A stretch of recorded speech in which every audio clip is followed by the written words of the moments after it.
after David's like super quick demo, who's like, oh, now I'm interested. Like, so there's a lot of great things. Oh, did you want to say Well, something? yeah, I just wanted to say, so Mike also said I can't get it right now because it's unless it's Yeah, free, let's they talk about have a that. free version. So Yes. Yeah. So you guys, the link is coming to you in the description and in the comments to sign up for StreamYard. You get a 2-week free trial by using our link, correct? Yes, that's right. And walk me through what's the difference between a free service, between the free service and the paid services.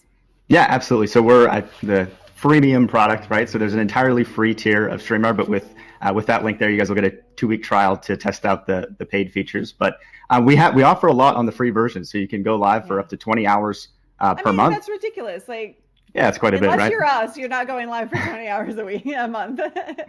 Yeah, so you get 20 hours every month. You can do you can have up to yourself and 5 guests on screen. You can do all the layouts. You can show the comments on screen, the banners.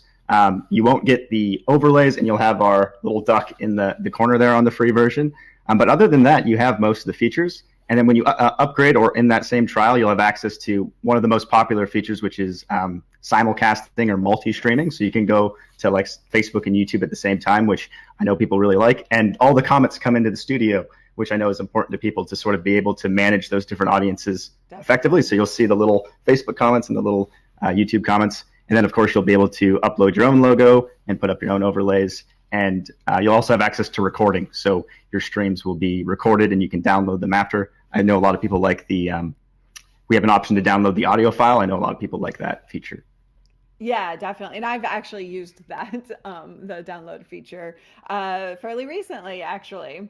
It was super helpful, super easy to do. And honestly, so there are, in your space, in the StreamYard competition space, right? Like there are a lot of options out there, and you guys, you know us, we only recommend what we trust the most.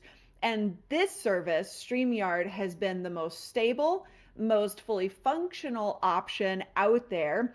And especially with the simulcasting capabilities, without going to level 3, like, holy cow, that kind of sealed the deal for us.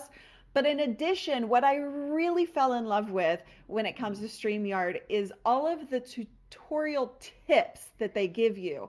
So Gage, I think you did a fantastic job with walking a newbie through what they need to know without overwhelming them in order to get the best possible stream that they can, and to know how to use your service. I mean, it's super simple anyway, but like you guys did a fantastic job with it. That means so much coming from you guys, so thank you so much. But yeah, I mean, that was the whole goal, right? Is the things have changed a lot in the last couple of years, but when we were first starting StreamYard, the whole thing is like, I want my grandma to be able to do a live stream. I want it to be someone that doesn't know what a browser tab is to still be able to figure it out. And like we did a lot of, I tested with my mom who's not tech savvy and my grandma. It's like, if my mom can figure out how to use it, we've done well. So that was sort of the goal. And it passed the mom test? It passed it took a few iterations, but eventually we got there. I love that. All right, so do we have any questions that I need to tackle before we get into this demo? Marilyn says, could you stream to YouTube and Facebook with the free version?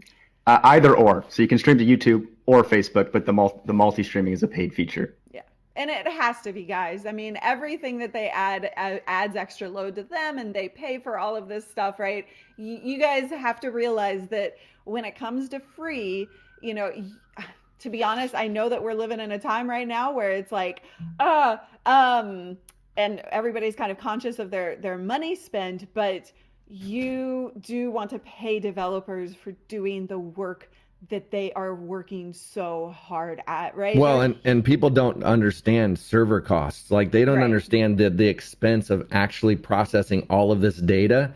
It is not cheap. Yeah. So, like the price, what is the price after on the monthly, Gage, after the free? Yeah, there's 2 tiers. So we have the basic plan, which is $25 a month, and the professional tier, which is $49 a month. Right, that's not bad at all. Like that's really good for what you get. I was looking at a service not too long ago, and this is for mobile phones. Okay, this guy sent me this. I want you to look at this. It's for mobile phones. It's kind of like another Switcher Studio. Well, they had a free version that didn't have very many features, and then the monthly was $450. So, there are people that are charging, outrageous prices. But the thing is, like, StreamYard understands that they want to help more people. And so, I think you said you're using Google services or something like that, which is, pretty dependable when it comes to servers. Yeah, we use Google Cloud Platform and AWS. Yeah. Yeah. So there you go, Sherry. Those are the prices. But yeah, I just wanted to come in and say people just understand that it is very expensive. So the fact that they even have a free version is amazing right now. Awesome. Okay, let's get down to the demo. So Gage is going to kind of take over here. I want to show you what you can do, and I want you guys to understand how easy this is and how simple it is. So Gage, I'm going to let you take it over. Awesome, thanks. So yeah, right now if you just signed up for StreamYard, you went to StreamYard.com and signed up, you'd be taken to this dashboard here. And yeah, you can see the broadcast section and the destinations section. And we've tried to organize everything so it's really focused on supporting scheduling your broadcast, because we always thought that was really important, that it's a good idea to schedule things in advance. So we wanted that to sort of be the focus of when you first entered the product. So I'll go ahead and quickly create a broadcast, and you can see all of these are my destinations. So I obviously do a lot of testing, so I have a lot. You probably wouldn't have this many. But yeah, you can just select which ones you want to go live to. So if I wanted to do a simulcast to this sample page and this test group, I could do that. You just select which ones you want to go live to, and that will create a multi-stream. And the coolest thing is that it actually schedules them as well. So you can schedule your multi-stream. So if you did a multi-stream to YouTube and Facebook, it would create a post on Facebook and an event on YouTube, and you could share those links out to your audience beforehand. So I'll just get really creative here and call this test and test. Oh, man, so creative. I wish I had your creativity.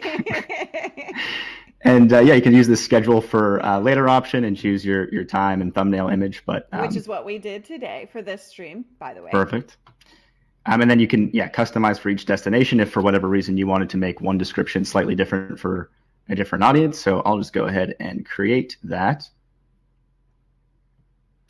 And I don't want to get bombarded with if I go view on, so you can go here and see the posts on Facebook. I'm not going to go over there just because my DMs are going crazy right now.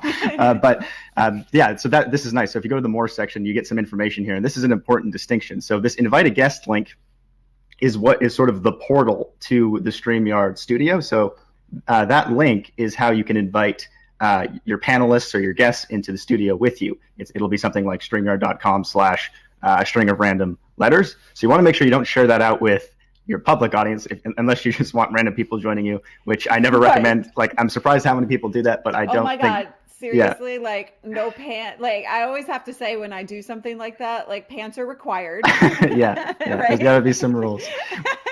We do have some options for it though. Like we have moderation options, which I know a lot of people enjoy because it is cool for like. Just open it up to your community. Yeah, for YouTube community streams, I know a lot of people like it. So we do have an option to require guests to authenticate. So basically, what that means is when they join, they have to log in with YouTube. And so that adds some, like you can block them then. So if they join and they're doing something bad, you can block that particular account. So there are some options there. So I'll just go ahead. And then, of course, the view on, this is the ones that you do want to share with your audience. So that will take them to the post that they can, hit the little bell on or leave a comment on Facebook. Or if I went to YouTube, that would be there as well. So I'll go ahead and enter. And yeah, these are the tips that you guys were talking about, which, we wanted to make sure that just whenever we can sort of educate, I mean, we try to, so that's nice. And we've got this little tester here to make sure the mic's working, and you can customize your settings in this cam and mic section. When we actually have a green screen option, which is kind of cool, you can, personally, I'm not a huge fan of them. Like, despite the fact that I have a green screen behind me, like if you have no other option, it's cool. We added it because, I mean, people really want it, so we added it. And I'm testing things all the time, so that's why I have a green screen. But the option is there. So you can choose your camera and resolution and whatnot. So I'll go ahead and enter. And yeah, this is what we call the broadcast studio. And that's what David was showing earlier. And your guests will appear at the bottom like I am here. So you just click to add them to the stream. So if I had guests, there'd be tiles next to me and I'd have the ability to add and remove them. And you have quite a few options here. So that same invite link is here if you want to invite your guests. You can share your screen, and your guests can share their screen as well, which is what I'm doing, obviously. And now, just a point of clarification, it's the same link for all guests you want, correct? You don't have to have a separate link for every guest? Yep. So it's on a per stream basis. So yeah,